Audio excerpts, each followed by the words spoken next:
Breaking news చూస్తున్నాం. AP deputy CM Pawan Kalyan Tirumala చేరుకున్నారు. తొక్కేసలాట ప్రాంతాన్ని పవన్ కళ్యాణ్ పరిశీలించారు. ప్రమాదానికి గల కారణాలపై అధికారులను అడిగి తెలుసుకున్నారు. కాసేపట్లో స్విమ్స్ హాస్పిటల్కు వెళ్లి బాధితులను పరామర్శించనున్నారు.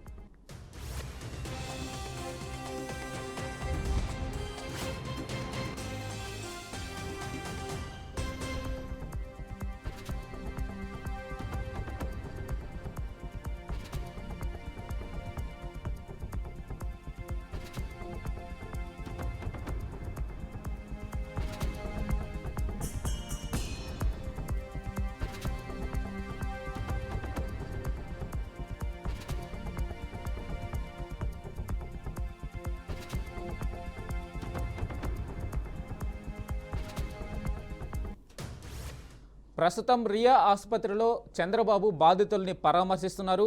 మరికొద్దిసేపట్లో పవన్ కళ్యాణ్ హాస్పిటల్కి చేరుకోబోతున్నారు.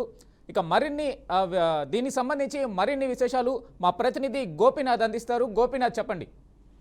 వెంకట్, మొత్తం మీద నిన్న సాయంత్రం ఏదైతే తిరుపతిలో విష్ణునివాసం వద్ద జరిగినటువంటి భక్తుల తొక్కిసలాటలో ఇప్పటికే కూడా చాలా మంది చనిపోవడం జరిగింది. ఇందులో భాగంగా పెద్ద ఎత్తున దాదాపుగా 40 మంది వరకు కూడా తీవ్రంగా గాయాలైతే అందులో ఒక 18 మంది వరకు కూడా వాళ్ళందరినీ కూడా డిశ్చార్జ్ చేయడం జరిగింది. మరికొంతమంది మాత్రం ఇంకా కూడా చికిత్స పొందుతున్నారు. అయితే వాళ్ళని ఇంత దుర్ఘటన జరిగిన తర్వాత వాళ్ళందరినీ కూడా పరామర్శించడానికి రాష్ట్ర ముఖ్యమంత్రి చంద్రబాబు నాయుడు రావడం జరిగింది. కాసేపటి క్రితం నేరుగా జరిగినటువంటి ఘటనకు సంబంధించి విష్ణునివాసం కావచ్చు, అదేవిధంగానే మరికొన్ని ప్రాంతాల్లో ఆయన ఈ తొక్కిసలాటలు జరిగిన ప్రాంతాల్లో కూడా ఆయన పర్యటన చేశారు. అధికారులపైన ఆగ్రహం వ్యక్తం చేయడం జరిగింది. ఇన్ని లక్షలాది మంది భక్తులు వస్తారని చెప్పి ముందుగా తెలిసినప్పటికీ కూడా అసలు ఎందుకు ఇందులో లోపాలు ఉన్నాయి, ఎందుకు ఈ క్యూలైన్ మేనేజ్మెంట్ లో ఎందుకు నిర్లక్ష్యం చూపించారు, ఉన్నత స్థాయి అధికారులు ఏం చేస్తున్నారంటూ కూడా టీటీడీ ఈఓ పైన, అదేవిధంగానే అడిషనల్ ఈఓ, ఎస్పీ గారి పైన, వీళ్ళపైన కూడా ఆగ్రహం వ్యక్తం చేశారు. అయితే గ్రౌండ్ లెవెల్లో టీటీడీ విజిలెన్స్ సిబ్బంది, అదేవిధంగానే పోలీసులు ఉన్నప్పటికీ కూడా ఒక్కసారిగా లోపలికి దర్శన టికెట్లు ఇచ్చే సమయంలో లోపలికి వేలాది మంది భక్తులు ఒక్కసారిగా గేట్లు తోసుకుని ఎందుకు రావాల్సిన అవసరం వచ్చింది, ముందుగా క్రౌడ్ ని ఎందుకు కంట్రోల్ తీసుకోలేకపోయారు అంటూ కూడా ఆగ్రహం వ్యక్తం చేశారు. అదేవిధంగానే ఆ క్యూ లైన్ల వద్దకు కావచ్చు, బారిగేట్స్ వద్దకు కూడా నేరుగా వెళ్లి ఆయన పరామర్శ చేయడం, అక్కడంతా కూడా పరిశీలన చేయడం జరిగింది. అయితే దీనికి సంబంధించి ఆ కార్యక్రమం అయిన తర్వాత నేరుగా ఆసుపత్రికి చేరుకున్నారు. ఆసుపత్రిలో కూడా బాధితులతో 1-to-1 మాట్లాడారు. అంటే ప్రత్యక్ష సాక్షులు, అదేవిధంగానే వాళ్ళు ఎవరైతే చికిత్స పొందుతున్నారో వాళ్ళందరితో కూడా మాట్లాడడం జరిగింది. అయితే వాళ్ళందరూ కూడా కొన్ని ఆసక్తికరమైనటువంటి వ్యాఖ్యలు చంద్రబాబుకు చెప్పడం జరిగింది. గతంలో తిరుమలలోనే టికెట్స్ అన్ని కూడా ఇచ్చేవాళ్ళు, తిరుమలలో 1 రోజు 2 రోజులు 3 రోజుల పాటు ఉన్నా కూడా మాకు ఇలాంటి సమస్యలు గతంలో ఉండేది కాదు. కానీ ఇక్కడ తిరుపతిలో ఈ ప్రత్యేక దర్శన టికెట్లు పెట్టిన కారణంగానే ఇక్కడ నిన్నటి నుంచి, అంటే నిన్న ఎండ తీవ్రత ఎక్కువగా ఉంటుంది, నిన్న ఉదయం నుంచి కూడా ఎండ తీవ్రత ఉండి 50 సంవత్సరాలు 60 సంవత్సరాలు ఉన్నటువంటి వయసు పైబట్టి కూడా చాలా అవస్థలు పట్టారు. అదే దేవుని సన్నిధిలో, దైవ సన్నిధిలో ఉంటే ఎన్ని గంటలైనా సరే అక్కడ ఉండిపోయే అవకాశం అయితే ఉంటుంది. అక్కడ వాతావరణం కూడా మార్పులు ఉంటాయి. అది స్వామి సన్నిధిలో మనం ఉంటామని ఒక ఆలోచన, ఒక ధ్యేయంతో అక్కడ భక్తులు క్యూ లైన్ లో వేచి ఉన్నా కూడా ఆ సమయం తెలిసే అవకాశం ఉండదు. ఈలోపు భక్తులకు అవసరమైనటువంటి సౌకర్యాలు టీటీడీ సంబంధించి అన్నప్రసాదాలు కావచ్చు, తాగునీటి వసతులు కావచ్చు, ఇవన్నీ కూడా తిరుమలలో ఏర్పాటు చేస్తారు. భక్తులకు ఎటువంటి ఇబ్బందులు గతంలో ఉండేది కాదు.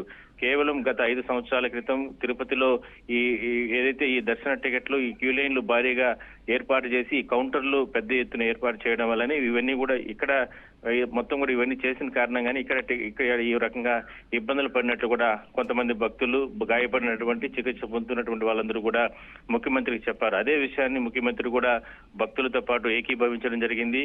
అంటే ఈ గతంలో కొనసాగింది కాబట్టి దీన్ని అట్నే కంటిన్యూ చేశారు ఇప్పుడున్న అధికారులు.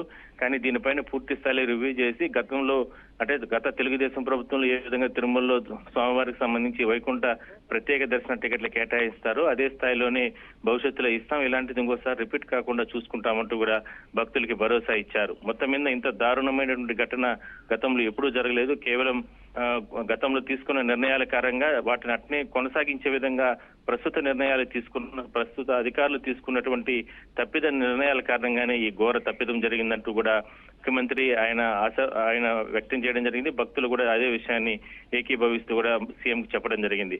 అయితే ఇవన్నీ జరిగిన తర్వాత మరి కాసేపట్లో ఇక్కడ టీటీడీకి సంబంధించినటువంటి అడ్మినిస్ట్రేషన్ కార్యాలయానికి చేరుకోబోతున్నారు ముఖ్యమంత్రి. ఇక్కడికి వచ్చిన తర్వాత నేరుగా ఇక్కడ అధికారులతో ఉన్నత స్థాయి సమావేశం సమీక్ష నిర్వహిస్తారు.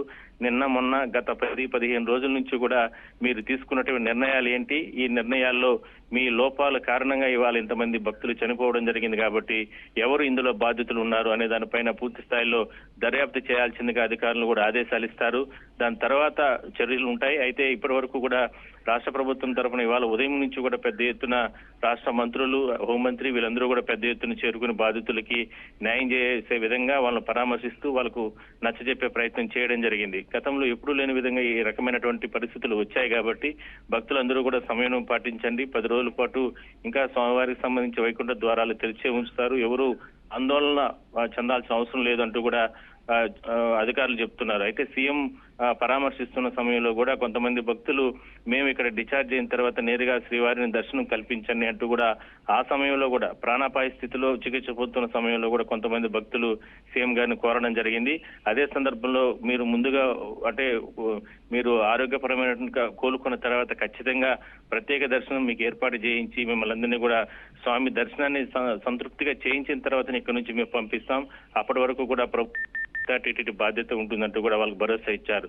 సో మొత్తం మీద నిన్న జరిగినటువంటి ఘోర దుర్ఘటనకు సంబంధించి కొంతమంది అధికారుల తప్పిదాలు, కొంతమంది సిబ్బంది నిర్లక్ష్యం కారణంగానే ఒక్కసారిగా వేలాది మంది యాత్రికులందరూ కూడా లోపలికి వచ్చి టోకన్స్ పొందే సమయంలో ఈ తోపులాట్లకు తొక్కిసలాట్లకు గురై ఇంతమంది చనిపోవడం జరిగింది. మొత్తం మీద దీనిపైన పూర్తి స్థాయిలో దర్యాప్తు చేస్తామంటున్నారు సీఎం గారు కూడా. కాసేపటి క్రితమే పవన్ కళ్యాణ్ గారు కూడా తిరుపతికి చేరుకున్నారు. ఎక్కడెక్కడ ఏదైతే ఈ ఘటనలు జరిగాయో అక్కడ కూడా ఆయన నేరుగా తిరిగి ఆ భారీ గేట్స్, భారీ క్యూ లైన్లు, ఆ గేట్లు ఒక్కసారిగా భక్తులకు సంబంధించి ఓపెన్ చేసే సమయంలో ఎందుకు ఇంత నిర్లక్ష్యంగా ఉన్నారనే దానిపైన ఆయన కూడా అక్కడ పూర్తి స్థాయి విచారణ జరుపుతున్నారు. ఆయన కూడా మరి కాసేపట్లో తిరుపతి సిమ్స్ కు చేరుకుని బాధితులతో కూడా మాట్లాడతారు. దాని తర్వాత ఆయన కూడా మీడియా పరంగా మాట్లాడే అవకాశం అవుతుంది. మొత్తం మీద అంటే మరి కాసేపట్లో అంటే సాయంత్రానికి ప్రతిపక్ష నేత వైఎస్ జగన్మోహన్ రెడ్డి గారు కూడా మొత్తం ఇక్కడకు వచ్చి ఇక్కడ మొత్తం కూడా పర్యటన చేయబోతున్నారు. బాధితులతో కూడా మాట్లాడి వాళ్ళకు కూడా ఒక ధైర్యం చెప్పే ప్రయత్నం అయితే చేయబోతున్నారు. కేవలం కొంతమంది అధికారుల నిర్లక్ష్యం, కొంతమంది సిబ్బంది నిర్లక్ష్యం కారణంగానే ఈ రకమైనటువంటి అంటే ఒకనొక దశలో అక్కడ జరిగినటువంటి ఈ దుర్ఘటనకు సంబంధించి జరిగిన వెంటనే కనీసం అంబులెన్సులు కూడా ఉన్నప్పటికీ అంబులెన్స్ డ్రైవర్లు, అంబులెన్స్ కు సంబంధించిన సిబ్బంది సకాలంలో లేరు. అంటే కేవలం వెహికల్స్ మాత్రం అక్కడ పెట్టేసి అక్కడి నుంచి కూడా ఎక్కడికో వాళ్ళు బయట వెళ్ళిపోయినట్టు పరిస్థితి. ఇంత తోపులాట్లు తొక్కిసలాట్లు జరిగిన తర్వాత అంబులెన్స్లు ఎవరూ లేకుండా పోయిన కారణాన్ని మరికొంతమంది కూడా తీవ్రంగా గాయాలై మరికొంతమంది కూడా ఒకరిద్దరు చనిపోయినట్లు కూడా ప్రాథమికంగా నిర్ధారణకు రావడం జరిగింది. అంటే ఏ స్థాయిలో క్రౌడ్ మేనేజ్మెంట్ చేయడంలో ఘోరంగా విప్లవం చెందారు కాబట్టి ఇంత దారుణమైనటువంటి ఘటన జరిగిందంటూ కూడా సీఎం కి కొంతమంది భక్తులు చెప్పడం జరిగింది.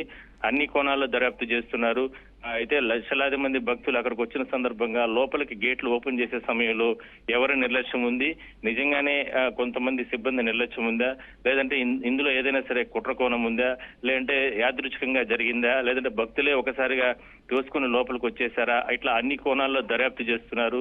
సీసీటీవీ ఫుటేజీలు అనుక్షణం ఏర్పాటు చేయడం జరిగింది. వాటన్నిటిపైన కూడా పరిశీలన చేస్తున్నారు. వాటన్నిటిని ఒక క్లారిటీ తీసుకున్న తర్వాత మాత్రం చర్యలు అనేది మాత్రం ఖచ్చితంగా ఉంటాయి. అయితే ఇప్పటికే రాష్ట్ర ప్రభుత్వం స్పందించింది కాబట్టి రాష్ట్ర ప్రభుత్వం తరఫున వాళ్ళకి నష్టపరిహారం కూడా కలిగించారు కాబట్టి టీటీడీ తరఫున కూడా వాళ్ళకందరికీ కూడా ఒక భరోసా ఇచ్చి నష్టపరిహారం కూడా ఇచ్చే అవకాశం అయితే ఉంది. వెంకట్, అయితే గోపీనాథ్ చెప్పండి, మరికొద్దిసేపట్లో ప్రతిపక్ష నేత జగన్ కూడా రియా ఆసుపత్రి దగ్గరికి చేరుకోబోతున్నట్టుగా తెలుస్తుంది.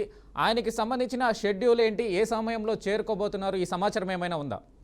అంటే మొత్తం మీద అంటే ముఖ్యమంత్రి గారు వచ్చారు కాబట్టి ఆయన షెడ్యూల్ ప్రకారం ఇప్పుడు అంటే ఇంకా కూడా అంటే ఇప్పుడు ఆల్రెడీ నిన్న జరిగిన ఘటన ప్రాంతాల్లో సీఎం తిరిగారు. అక్కడ నుంచి నేరుగా ఆసుపత్రికి చేరుకున్నారు. అక్కడ బాధితులతో మాట్లాడారు. అదేవిధంగా సభ్యులతో మాట్లాడారు. ఆల్రెడీ ప్రభుత్వ ఆదేశాల ప్రకారం చనిపోయిన ఎవరైతే ఉన్నారో మహిళలు వాళ్ళని ఆ మృతదేహాలు పోస్ట్ మార్టం నిర్వహించారు. వాళ్ళతో పాటు అంటే డెడ్ బాడీతో పాటు కుటుంబ సభ్యులు ప్రత్యేక వాహనం ఏర్పాటు చేసి అదేవిధంగానే ప్రభుత్వ అధికారిని ఏర్పాటు చేసి పోలీస్ బందోబస్తు మధ్య వాళ్ళ స్వగృహాలకు తరలించడం జరిగింది. ఇదంతా కూడా ప్రభుత్వ ఆదేశాలు, ముఖ్యమంత్రి ఆదేశాల ప్రకారం నిర్వహించారు. ఎక్కడా కూడా అగౌరవంగా లేకుండా చాలా గౌరవంగా జరిగినది. తప్పు అధికారుల నిర్లక్ష్యం కారణంగా జరిగింది కాబట్టి వాళ్ళందరినీ కూడా వాళ్ళ ఇళ్లకి మృతదేహాన్ని తరలించడం జరిగింది. ఇందులో అంటే చనిపోయినటువంటి వాళ్ళని తిరిగి తీసుకురాలేరు కానీ వాళ్ళకు గౌరవంగా వాళ్ళని మనం చూసుకోవాల్సిన అవసరం ఉంది కాబట్టి కాబట్టి వాళ్ళని గౌరవిస్తూ కూడా ముఖ్యమంత్రి ఆ నిర్ణయం తీసుకొని వాళ్ళందరినీ కూడా ఇళ్ళకి పంపించడం జరిగింది. అయితే ఈ కార్యక్రమాలు జరిగాయి. ఇవన్నీ కూడా కంప్లీట్ అయిన తర్వాత, ఎందుకంటే ముఖ్యమంత్రి అదేవిధంగా ఉప ముఖ్యమంత్రి వీళ్ళిద్దరు పర్యటనలు అయిపోయిన తర్వాత షెడ్యూల్ ప్రకారం బహుశా మరో 30 నిమిషాలు లేదంటే ఒక 1 అవర్ తర్వాత జగన్మోహన్ రెడ్డి కూడా తిరుపతికి చేరుకోబోతున్నారు. ఆల్రెడీ రేణిగుంట విమానాశ్రయానికి మరి కాసేపులో చేరుకోనున్నట్లు తెలుస్తా ఉంది. దాని తర్వాత అక్కడ నుంచి నేరుగా ఆయన నిన్న జరిగినటువంటి ఘటనకు సంబంధించి అక్కడ క్యూ లైన్లు ఆ పరిశీలన అవన్నీ చేస్తారు. దాని తర్వాత నేరుగా ఆసుపత్రికి చేరుకుని ఆసుపత్రిలో కూడా ఆల్రెడీ ఏదైతే ఉన్నారో బాధితులు చికిత్స పొందుతున్నారో వాళ్ళతో కూడా మాట్లాడతారు. దాని తర్వాత అక్కడ కుటుంబ సభ్యులతో కూడా వాళ్ళని పరామర్శిస్తారు, వాళ్ళకి ధైర్యం చెప్తారు. అనంతరం మీడియాతో మాట్లాడతారు. అయితే ఇప్పటికే మనం చూసాం, ఉదయం నుంచి కూడా తిరుపతికి సంబంధించి టీటీడీ మాజీ చైర్మన్, తిరుపతి మాజీ ఎమ్మెల్యే కరుణాకర్ రెడ్డి కూడా తీవ్రమైనటువంటి వ్యాఖ్యలు చేయడం జరిగింది. ప్రభుత్వ విధానాలపైన ప్రభుత్వం చేసినటువంటి నిర్లక్ష్యం కారణంగానే ఇవాళ ఇంతమంది భక్తులు చనిపోవడం జరిగింది, ఇంతమంది భక్తులు తీవ్ర గాయాలయ్యాయి. స్వామి దర్శనానికి వస్తే వాళ్ళు ప్రాణాలే పోగొట్టుకుని వాళ్ళ రిటర్న్ కి డెడ్ బాడీగా వాళ్ళ ఊర్లకు వెళ్ళడం జరిగింది. ఇదంతా కూడా టీటీడీ నిర్లక్ష్యం, ఘోర తప్పిదం అంటూ కూడా ఆయన ఘాటుగా మాట్లాడారు. గతంలో పుష్కరాల సమయంలో కూడా ఎంతో మంది భక్తులు చనిపోయారు. ఇట్లా దీనికి పరోక్ష కారణం, ప్రత్యక్ష కారణం చంద్రబాబే అంటూ కూడా ఆయన తీవ్ర వ్యాఖ్యలు చేయడం జరిగింది, కరుణాకర్ రెడ్డి గారు కూడా. సో ఇట్లా వైసీపీకి సంబంధించి రాష్ట్ర వ్యాప్తంగా ఉన్నటువంటి రోజా గారు కావచ్చు, లేదంటే రాష్ట్ర వ్యాప్తంగా ఉన్నటువంటి ముఖ్యమైనటువంటి పార్టీ నేతలు, మాజీ మంత్రులు, మాజీ ఎమ్మెల్యేలు వీళ్ళందరూ కూడా ప్రభుత్వ విధానాలపైన, టీటీడీ విధానాలపైన కేవలం నిర్లక్ష్యపూరితంగా ఉన్న కారణంగానే ఇంతమంది భక్తులు చనిపోవడం జరిగింది, ఇంతమంది భక్తులు తీవ్రంగా గాయాలయ్యాయి. కేవలం గత వారం 10 రోజుల నుంచి ముందస్తు చర్యలు తీసుకొని ఉంటే ఈ రకంగా ఉండేది కాదు. కేవలం అడ్మినిస్ట్రేషన్ పరంగా కేవలం కింది స్థాయిలో ఉన్న సిబ్బంది మాత్రమే వాళ్ళకు వదిలిపెట్టేసి ఉన్నతాధికారులుగా ఉన్న వ్యక్తులు కావచ్చు, లేదంటే ఉన్నతాధికారులుగా ఉన్నటువంటి బోర్డు సభ్యులు వీళ్ళందరూ కూడా వాళ్ళు పట్టించుకోకుండా కారణంగానే ఈ రకంగా వందలాది వేలాది మంది యాత్రికులు వచ్చి వాళ్ళ ఇబ్బందులు పడాల్సిన పరిస్థితి వచ్చింది. గతంలో ఇలాంటి పరిస్థితి లేదు. ఎంతో మంది భక్తులు తిరుపతికి వచ్చినప్పటికీ కూడా వాళ్ళకందరికీ కూడా తమ హయాంలో, తమ వైసీపీ ప్రభుత్వ హయాంలో ఎంతో పారదర్శకంగా టికెట్లను మంజూరు చేసి నేరుగా తిరుమలకి వెళ్లి వాళ్ళకి స్వామి దర్శనాన్ని కల్పించి రిటర్న్ పంపించినటువంటి పరిస్థితులు ఉన్నాయి. కానీ ఇవాళ నిర్లక్ష్యంగా ఉన్న కారణంగానే అధికారుల మధ్య సమన్వయ లోపాలు, 5,000 మంది పోలీసులను భద్రత పరంగా ఏర్పాటు చేసుకున్నామని చెప్పి పోలీసులు చెప్తున్నప్పటికీ కూడా మరి అంతమంది భక్తులు వస్తుంటే వాళ్ళని ఎందుకు నిలువరించలేకపోయారు, లేదంటే ఇతర ప్రాంతాల్లో కౌంటర్ల వద్దకు ఎందుకు వాళ్ళను ఇక్కడ ఈ కౌంటర్ల వద్దే వద్దు ఇతర ప్రాంతాలకు తరలించే ప్రయత్నం ఎందుకు చేయలేకపోయారు అంటూ కూడా ఎన్నో రకాల అనుమానాలు, ఎన్నో రకాలకు సంబంధించినటువంటి ఆరోపణలు వాళ్ళు చేయడం జరిగింది. మొత్తం మీద ఇదంతా కూడా నిర్లక్ష్యం అయితే ప్రభుత్వం దీనిపైన పూర్తి స్థాయిలో కూడా ఒక దర్యాప్తు దీనికి సంబంధించి ముందుగా చర్యలు తీసుకోవడంలో ఇంతమంది భక్తులు వైకుంఠ ఏకాదశికి వస్తారని చెప్పి మీకు తెలిసినప్పటికీ కూడా ఎందుకు ప్రభుత్వ యంత్రాంగం తరపున ఒక దేవాదాయ శాఖ మంత్రి కావచ్చు, లేదంటే ప్రభుత్వ యంత్రాంగం తరపున ఏ విధమైనటువంటి టీటీడీ ఏర్పాట్లు చేస్తుందని ముందుగానే మీరు ఎందుకు ఆదేశాలు ఇవ్వలేదు, లేదంటే ఫీడ్బ్యాక్ ఎందుకు తెప్పించుకోలేదంటూ కూడా ప్రభుత్వం పైన కూడా వాళ్ళ ఆరోపణలు చేయడం జరిగింది. మొత్తం మీద జరిగినటువంటి నష్టానికి సంబంధించి బాధితులకి ఏ విధంగా నష్టం పరిహారం చేస్తారు, అదే స్థాయిలోనే ఇందులో ఏదైనా సరే కుట్రకోణం ఉందా, లేదంటే ఇంకేదైనా సరే ఏదైనా సరే భక్తులకు సంబంధించినటువంటి నిజంగానే భక్తులు గేట్స్ అన్ని కూడా తోసుకొని లోపలికి వచ్చే సందర్భంలో ఏదైనా సిబ్బంది నిర్లక్ష్యం ఉందా అనే దాన్ని మాత్రం దర్యాప్తు తెలియ అవకాశం అయితే ఉంది. Venkat. Okay, right. Thank you Gopinath. ఇక మరిన్ని అప్డేట్స్ కోసం మిమ్మల్ని మళ్ళీ కాంటాక్ట్ అవుతాం.